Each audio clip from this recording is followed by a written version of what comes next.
For me, the most interesting fact about the mind is consciousness. The fact that we have conscious experiences of the world and of ourselves.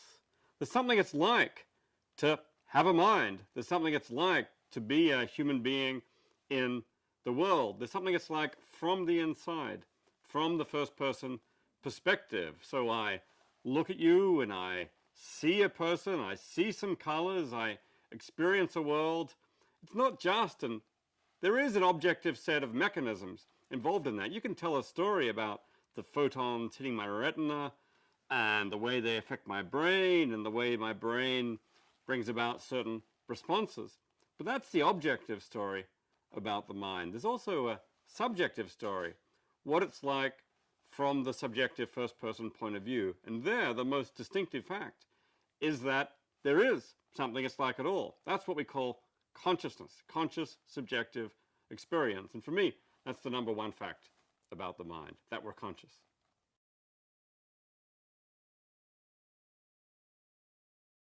Well, the mind-body problem is really the question of what is the relationship between the mind and the body. And that problem has many, many different aspects, because there's many different aspects of the mind, there's many different aspects of the body, and there's many different aspects of their relationship. But for me, at least, the central part of the mind-body problem is what you might call the consciousness-brain problem. What's the relationship between the brain and consciousness? Because the brain is the part of the body which seems to be most directly connected to the mind, and consciousness is the part of the mind which is the most mysterious. But so you've got these two things that seem to be very closely connected. My brain, the objective mechanism that you'll see in a brain scanner and so on, and my consciousness, that experiential subjective phenomenon that I observe from the first person point of view. What's the relationship between those two things? Are they one thing? Consciousness is the brain, or are they two separate things? Consciousness and the brain are separate. And if they're two separate things, what's the connection between them? Do they interact? Does the brain cause consciousness? Does consciousness cause goings on in the brain? If they do interact, how do they interact? All those questions are aspects of the mind-body problem.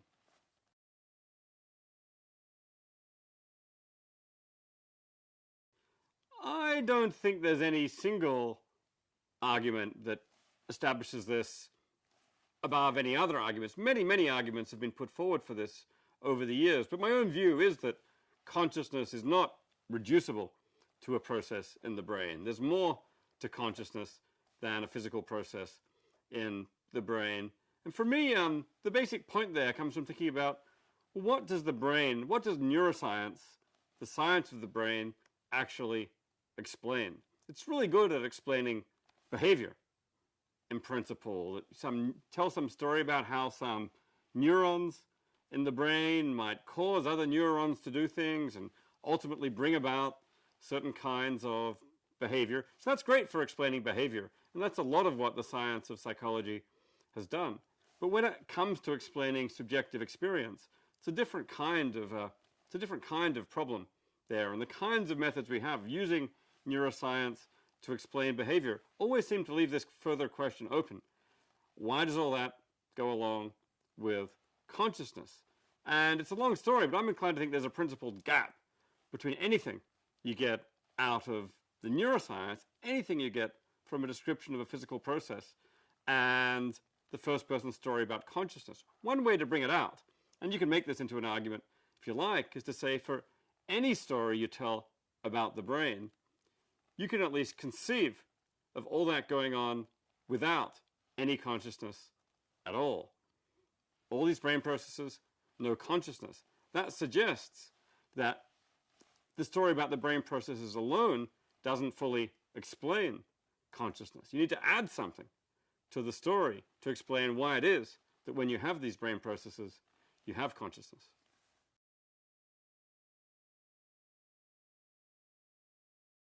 So a lot of people want to say that the mind can't be so special in reducing physical explanation. After all, over time, there's been a lot of things we thought were special, but they've ended up being physically explained.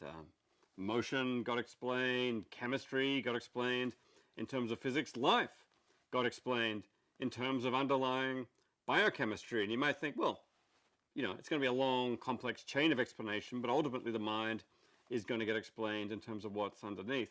Now, I think that's plausible enough things to say initially, but if you look at the problem of the mind, and in particular the problem of consciousness, there are some differences in principle between that problem and the problem, say, of life. When it comes to life, one way to get at it is to say, what needs to be explained to explain life? We want to explain things like how systems grow, how they adapt to their environment, how they reproduce, how they metabolize energy, and so on. All these things are basically complicated forms of behavior for these organisms, how they behave, how they function, and ultimately we can explain all those functions in terms of underlying physical mechanisms. For a long time that wasn't obvious. The vitalists thought that how could dead matter do these things? So they postulated something like a vital spirit as the thing that makes these physical systems perform these complicated behaviors. But for both sides, it was ultimately a question about how these systems do the complicated behavioral things that they do. Now, for questions about the mind, we do have questions like that. How do we walk? How do we talk? How do we use language? How do we make scientific discoveries? And so on. Those are all ultimately questions about behavior. And there are some people who, like the vitalists, thought, I can't see how a physical system could do those things. That's a question about behavior. That's not the kind of question which I'm posing when I raise the question of consciousness. I think it may well turn out those behaviors could be physically explained. The problem of consciousness is a problem about subjective experience, how it feels for the inside. And what generates the problem is it seems that explaining all the behavior you like isn't going to explain why it is that we're conscious. We could imagine all those complex behaviors going on without consciousness. So there's a further kind of problem in the case of consciousness. I mean, when people talk about consciousness, they sometimes call the problems of explaining all the behaviors, the things I do, the things I say. Those are the easy problems. When it comes to consciousness, there's this further problem of experience that we call the hard problem. It's distinctive precisely because it doesn't reduce to a question of explaining behavior.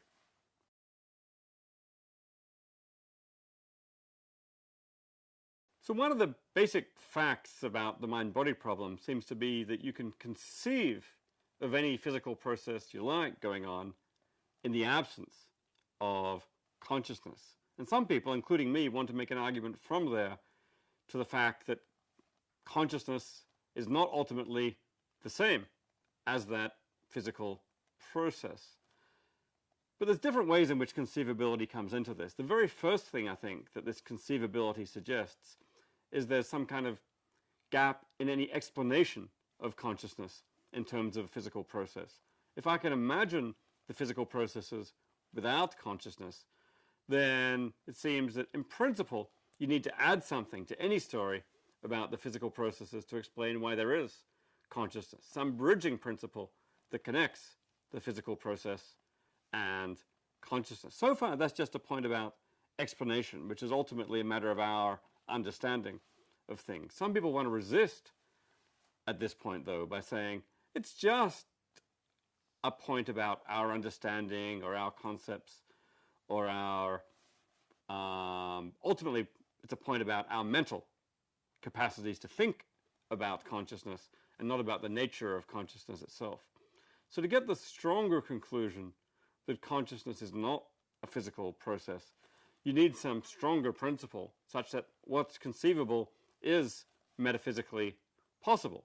Roughly, if you can conceive of a brain process without consciousness, then there really could have been a possible world where all those physical processes were going on without consciousness. And I'm inclined to think some principle of that form is ultimately correct. That roughly, if you can conceive of it, then let's say God could have conceived of it as well, to use God here as a metaphor. If it's something God could have conceived of, then it's something that really could have existed in some possible world. That's a world God could have created. Now, for this to work, conceivability has to be subject to some pretty high standards, like being ideally conceivable on rational reflection. If there's a hidden contradiction there, then maybe, this is not a world that God could have created. But if you can make the case that brain processes without consciousness are conceivable without any hidden contradiction, conceivable on ideal reflection, then I think you can make a case that that thing really is metaphysically possible. That's a way the world could have been, even though it's not the way the world actually is.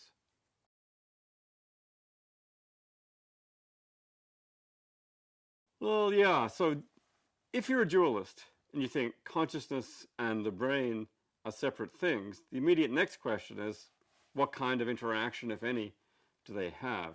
There's pretty good reason, it seems, to think that the brain affects consciousness one way or another. You affect my brain, say with drugs or even just with sensory input, then you affect my consciousness. So the key question is the reverse. Does consciousness also affect my brain? The epiphenomenalist says, no, consciousness has no effects on the brain just does its thing. While the interactionist says, no, the interaction is in both directions. The brain affects consciousness, and consciousness acts back on the brain. Epiphenomenalism is in some ways the more scientifically conservative story, because it doesn't look like you can leave physics just as it was, whereas interactionism seems to require some effect of consciousness on physics that many people think is going to require something revolutionary, because the physics that we currently understand seems to be autonomous. But there are serious costs for both views. The cost for the epiphenomenalist is you have to say, my consciousness plays no role in my behavior, even though I'm talking to you right now about consciousness. You might have thought, surely my consciousness played some role in my talking about consciousness. The epiphenomenalist has to deny that. That's a serious cost. The cost for the interactionist is they have to find some mechanism whereby consciousness can play a role in physics. Now, one trouble with the mind-body problem is basically every view has serious costs. So in my own work, I've tried to look at ways of trying to show these costs are not fatal, that maybe there's a form of epiphenomenalism where all this makes sense. Maybe there are some potential mechanisms for consciousness to affect the physical world. But the fact is nobody right now has any kind of consensus story on how this interaction might happen.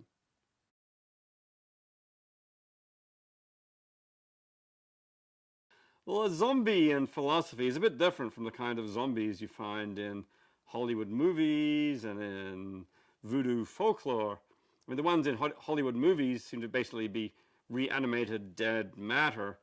The ones in voodoo folklore seem to be creatures curiously lacking whose free will has been sapped. The ones which are important for philosophy are a bit different. They're beings that are physically just like us, but without any consciousness at all. They behave just like us, and they're indistinguishable from normal humans from the outside.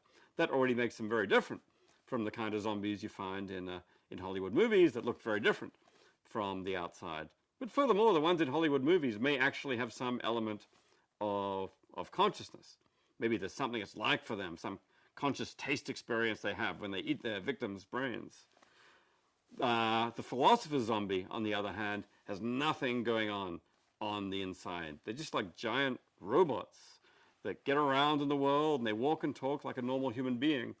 No subjective experience. All is dark inside. And, I'm not actually saying there are zombies. Every now and then I've met a philosopher or someone else who's at least made me wonder whether they are actually conscious, but I'm inclined to think most actual human beings, maybe even most normally function human beings, are actually conscious. But even, say, talking to you, I can at least entertain the idea that you are a zombie, that you're sitting there talking to me now about philosophy, and there's nothing going on the inside. You're having no subjective experience of the world. I don't believe that's the case, but at least seems to be conceivable. I don't find any contradiction in the idea.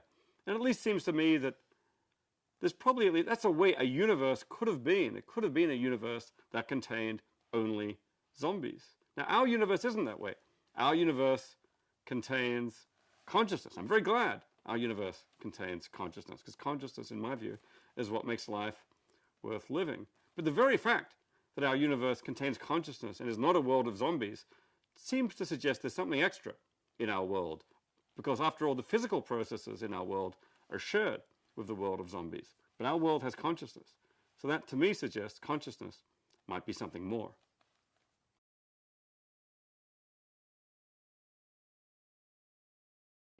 Well, The Matrix is a wonderful movie for philosophers because it seems to provide a kind of a modern reenactment of the kind of skeptical scenario that Descartes first got a great grip on philosophers with. Descartes was raising the question, how do you know anything at all? And in particular, how do you know about external reality? And he said, for all you know, it seems you could be being deceived by an evil genius who's feeding you sensations and perceptions as of an external world when none of that really exists. And the thought was, it would be indistinguishable from the inside, yet all of this would be illusion.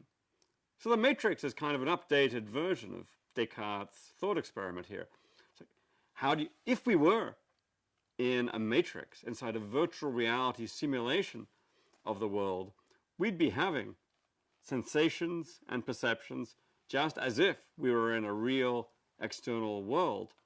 But if we're in a matrix, it would all be illusion. We'd be completely deceived about reality. So the argument suggests, well, there's no way to know for sure that we're not in a matrix. If we're in a matrix, none of this actually exists. None of the stuff I think exists, including, tables and chairs and the city of New York and the country of Australia, none of that actually exists. Therefore, I can't know for sure that any of that stuff actually exists. I can't know for sure that the external world, as I take it to be, exists at all. So the Matrix provides, just at the very least, a wonderful modern contemporary illustration of Descartes' skeptical scenario. And then I think, well, then it goes on from there, but that's at least the point of initial interest. My view is somewhat intermediate here. I'm inclined to think that you can pose the question of whether all this is real or not, of whether all this is an illusion. There is such a thing as going through an illusion, and it's possible for someone to go through an illusion that they never realize is an illusion. But I'm inclined to think the Matrix is not a situation like that. The common philosophical reaction to the Matrix is that if you're in one of these virtual realities, then none of it is real. There are no tables, there are no chairs, there just seem to be tables and chairs. I'm inclined to think, on reflection, that our reaction to the Matrix scenario should be something different. If we are in a Matrix, there really are tables and there really are chairs.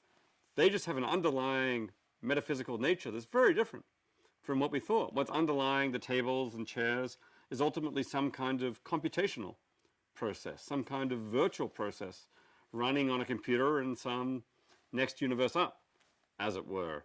It's an ontology of virtual tables and virtual chairs, which are simulation objects. And it turns out that if we are in that matrix scenario, that's what our world is made of. It's a surprising metaphysical hypothesis about what our world is made of, but it's not that much more surprising or weird than other hypotheses we already entertain, like the idea that tables and chairs are ultimately quantum processes. Well, it turns out tables and chairs are ultimately virtual processes.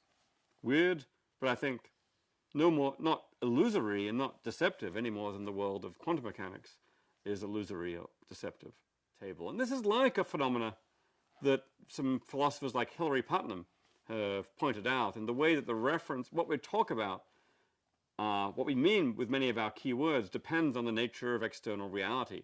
Putnam used the example of water. As a matter of fact, it's turned out to be H2O. So what we mean by water is H2O. But it could have turned out that water was made of something else, XYZ. And then we would have said water is XYZ. So which environment you're in ultimately ends up affecting the meaning of your words. People call that externalism about meaning. And I think what turns out to be the case here is the matrix scenario, at least on my analysis of it, is another case of externalism about meaning. If we're in the matrix scenario, then table means virtual table. If we're in a different one, it means non-virtual table. So there's a complex interaction of the meaning of our words and the environment that we're in.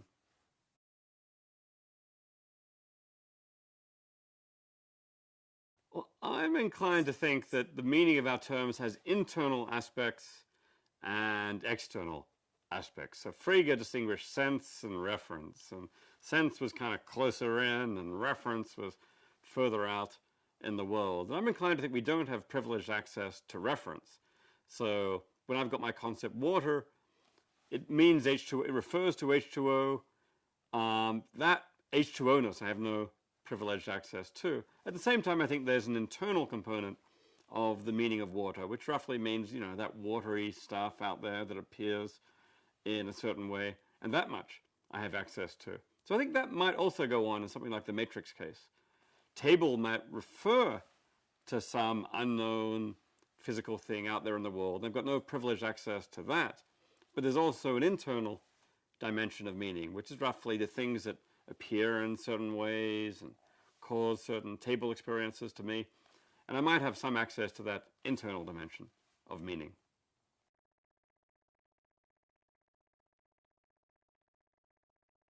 It's possible we could discover the world is so weird, or it's possible the world could be so weird that we're not actually referring to anything in external reality because there is nothing in external reality. But would that be not thinking anything at all? I'd be inclined to think that we'd still be thinking something, but what we're thinking would be false. I mean, one way to get at this is, so maybe when I think there's water in the cup, there's no such thing as water. So I'm thinking something, but the way I would put it is my thought has sense, but no reference. There's sense to my thought, there's no water in the cup. Water still has this internal meaning, but would have no external meaning.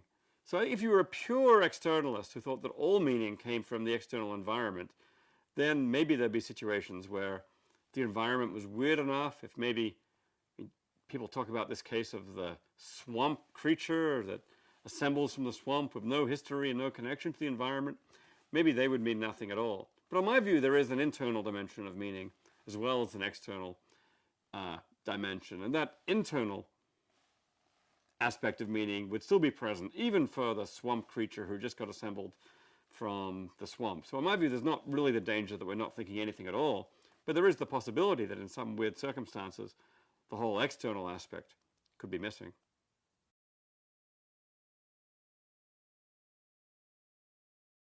Well, the swamp creature has a very complicated functioning brain, which has miraculously come into existence through lightning striking in the swamp. I mean, that's a very unlikely thing to happen, but we're supposed to stipulate that that happened. It's like, well, a complicated functioning brain is enough to give you. I think there's an aspect of concepts and meaning that simply arises internally to a functioning brain. Again, that doesn't give you the external dimensions like reference, but it turns out a whole lot of what's important is going on in here, and all that is present in the swamp thing. Ultimately, I think it's a matter of the functional role of things going on in the brain and some connections to behavior, as well as perhaps also some connections to consciousness. In my view, a lot of meaning is grounded in consciousness, and consciousness is internal. And I would suppose that even this swamp creature would have some consciousness. So I think simply by virtue of being conscious, you're going to have some representation of the world, and all that is wholly internal.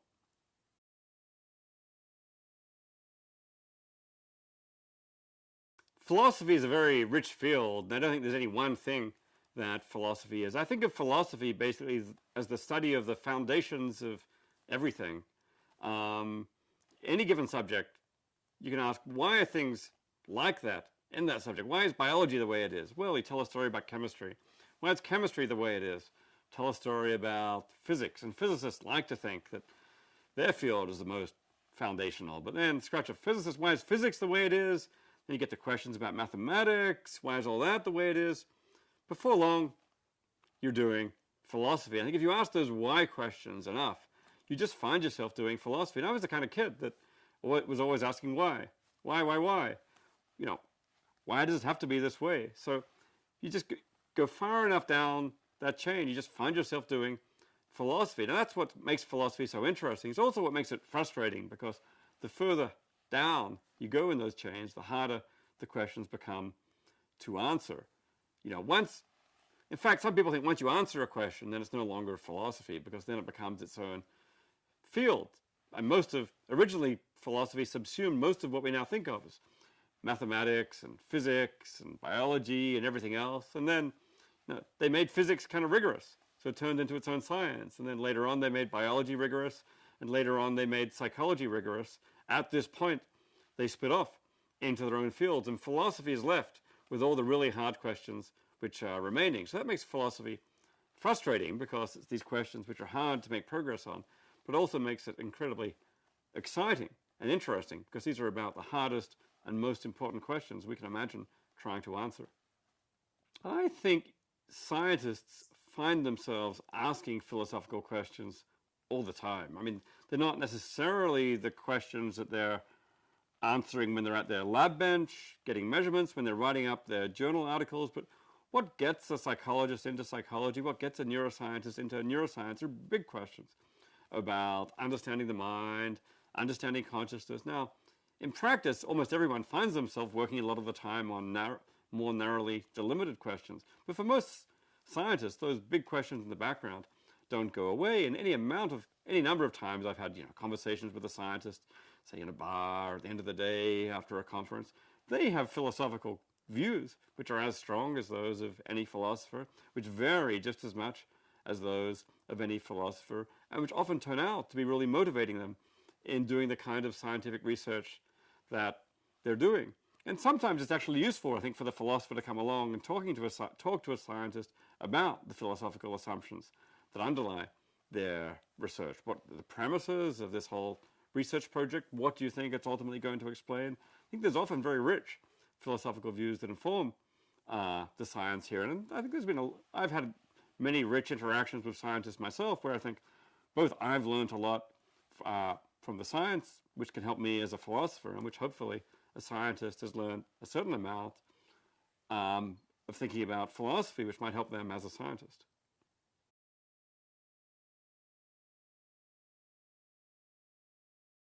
I think if you're interested in understanding the universe, ourselves, and our place within the universe, in the big picture, in the grand scheme of things, philosophy is the field which enables you to understand that big picture and to understand the world in some ways at the most basic level. Some people are not drawn to the questions of that kind. They're drawn to more local questions or things of more direct practical application, and that's fine. But if you're really drawn to understanding these truly foundational and big questions about ourselves and about the world, then philosophy may be for you.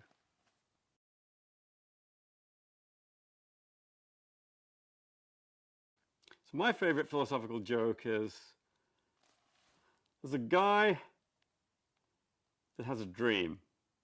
In this dream, he dreams that he's found the universal philosophical refutation. He's found the ability to refute every philosophical theory that anyone's ever had. And here's what happens in the dream.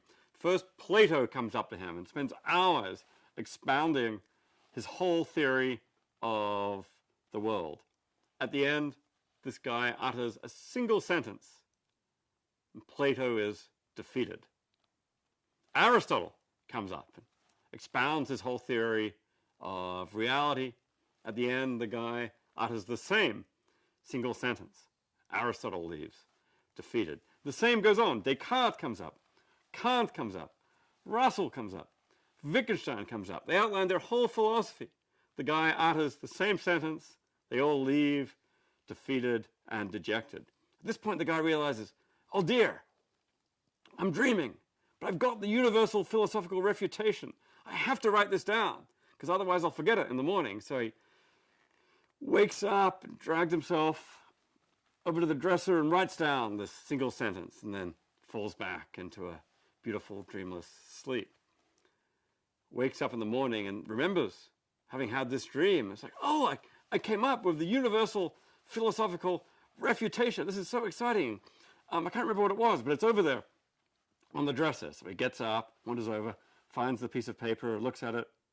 It says, that's what you say.